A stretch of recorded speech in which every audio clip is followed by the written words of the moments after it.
Hey, it's Jack from Jack Gately Real Estate. I wanted to walk through the basics of putting together an offer for you today.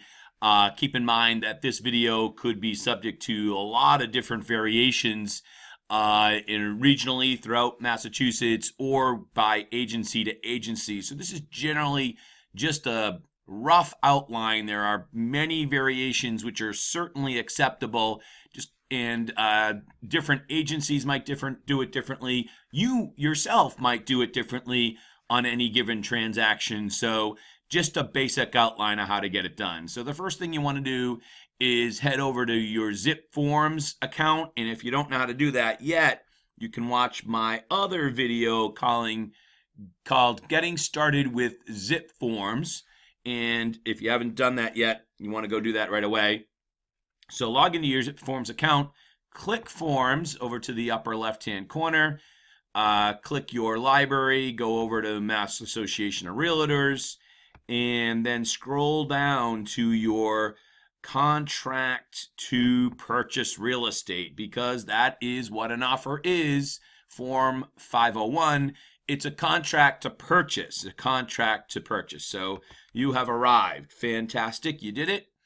And in this contract to purchase, it starts off with the name and address of your buyers. So that should be fairly easy for you. Just click the field and type in their names, your buyer's name, and their address. And then it brings you over to owner of record. Now, it is acceptable but kind of frowned upon just to write owner of record, and that is acceptable, but probably not how you want to do it. It's much better to log into your MLS, and if this is the property, for instance, that you want to make an offer on, you've probably already looked on it in the MLS, go to the far upper right-hand corner. You see that little book icon right over there? If you click the book icon, in many municipalities, not all of them, but in many, that will bring up the public record on the property, and including the name of the owner of record. And if it doesn't, you might be able to get that information off your town website, or worst case, like in the town of Plymouth, where I live, you can drive over to the town hall, and for $1, you can get the assessor's field card at the assessor's department. So if you don't know how to use the MLS PIN, you could also watch my video called Getting Started with MLS PIN for that. So fairly straightforward there. Try to get the name of the owner. It's just better form for sure. Over here, we want to describe the property as we scroll down a little bit. Buyer offers to purchase the real property described as the street address, and I like to use the here it is here, the PIN number. So sometimes they'll just copy that right from there. That's going to be your map, your book, and your lot number. And you want to post that right into your description right there. And then you're going to write as introduced by, and that's probably going to be the agency you work for. And we'll just keep a good thought and say it's Jack Gately Real Estate. And then you're going to write the amount of money that you're going to offer for the property, or, well, not you, but your clients, right? So type that in there. We'll call it $315.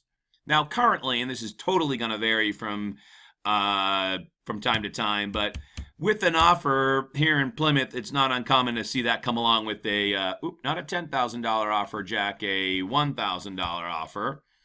Let's see if we can make that the $1,000. $64. Oops. No, we want that to be $1,000. Let's just try that again. 1, 2, 3. There we go. $1,000. And typically, you're going to be in the modern age emailing this over as a PDF document. So you want to check to be delivered forthwith upon written acceptance. By the way, I think it's really good form to take that seriously. And as soon as this offer is accepted, get over there forthwith with that check for $1,000. Offer to deliver it before they ask for it is the form, the way I like my agents to handle it.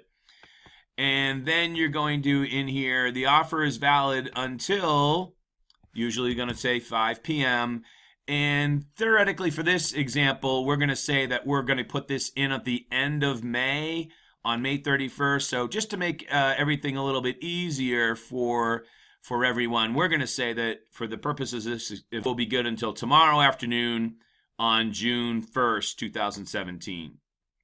And then we're going to say that the purchase and sale is going to be good, need to be done by 5 p.m. And we'll say on June 14th, 2 weeks later. You might even just pick the 15th, which is also the same day of the week. That just makes the things a little easier. Closing, 10 a.m. on, now this is going to be 45 days later, usually, and if you don't know, just pick 45. And since we're in Plymouth for this particular property, we're going to say at the Plymouth County Registry of Deeds. So if the offer went in on June 1st, 45 days later is going to be July 15th. Oops, that's a Saturday. So let's pick July 14th because nobody wants to close on a Saturday, and not a lot of people want to close on a Monday either, for that matter. Deposit to be held by list agency. So whatever the list agency is, you write their name in there. You know, mega agency, whatever it happens to be. All right, now this part I can't answer for you. This is going to be a question that you're going to have to figure out with your buyer, how much they're financing. You know, it might be highly variable based upon how much they're putting down, whether they're selling another property, blah, blah, blah. Going to be hard to say. At prevailing rates and terms and conditions by a deadline, and usually we like to pick that deadline to be about, in this case here, we're going to pick June 30th. That's going to be 30 days away as a general rule of thumb.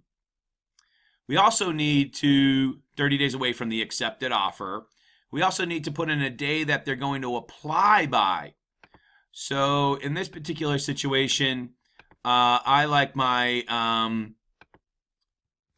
buyers to apply about 4 or 5 days after the accepted offer. So therefore, they get plenty of time to apply by it. So we'll say June 4th, since the offer is going to expire on June 1st. Then it's the home inspection. So we're going to make the home inspection good for usually 7 to 10 days. If it's a property built before 1978, I'm going to want it a full 10 days. So we'll say June 10th. And then down here, this is the section about warranties, section 7. I'm going to write none in almost every instance, and it's actually better to have a period out. Additional terms. Ooh, this is a really good one. If you wanted the chandelier in the dining room, the time to do it. And if you wanted the washer and dryer to remain, now's the time to do it. You wanted to make it crystal clear that the seller must do the carbon monoxide and smoke detector inspection. Now, also seller to provide passing Title 5 inspection report at closing. I might even add in some additional valid and current passing Title 5 inspection report at closing. So you might add some language like that. I like that language. And then you're just going to pick dates for which they sign, which theoretically today for this example here is May 31st because all the dates followed from there. So in a nutshell, and you can rewind at your convenience, that's how you do up an offer. And I have a little page here that's going to show you those dates again. Here you go. Offer accepted on day 1. Home inspection 7 to 10 days out. If it's before 1978, I usually do 10. If it's after, I usually do 7 and buy myself a couple of days. Purchase and sale, about 14 days out from the offer accepted. Apply for a mortgage about 4 days out from the offer accepted. Mortgage commitment 30, close in 45. What you should send over with your offer should be the offer. a copy of the check, the relationship disclosure, and a lender letter not to exceed the amount in section 6A. 6A, what was that, Jack? You went too quick. Okay, let me show you what 6A again was. 6A is this amount down here, right here. Buyer's obligation to purchase is conditioned upon obtaining a written commitment for the financing in the amount of blank. Well, you don't know what that's going to be because you don't know how much they're going to finance and whether they're using proceeds from another sale or whatever. So you don't know what that's going to be, or I at least don't know in the making of this video. You're going to have to talk to your client about that, about their mortgage situation. That's one reason why I'm always a big fan of having having a mortgage professional that you can refer clients to that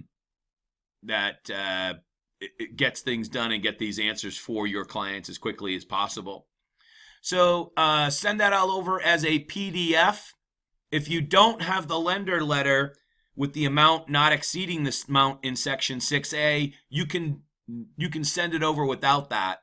Especially if it's like a Sunday or something and you want to get the offer over and you don't have the lender letter, send the other three things. Send the offer, send the copy of the check, send the relationship disclosure, and then you can always send the lender letter on Monday when the lender gets into their office. All right, so that's it. Basic rules for setting up an offer in ZipForms. My name is Jack Gately from Jack Gately Real Estate. If you have any questions at any time, don't hesitate to email me, jack@jackgately.com. Otherwise, have a great day and good luck with your offer.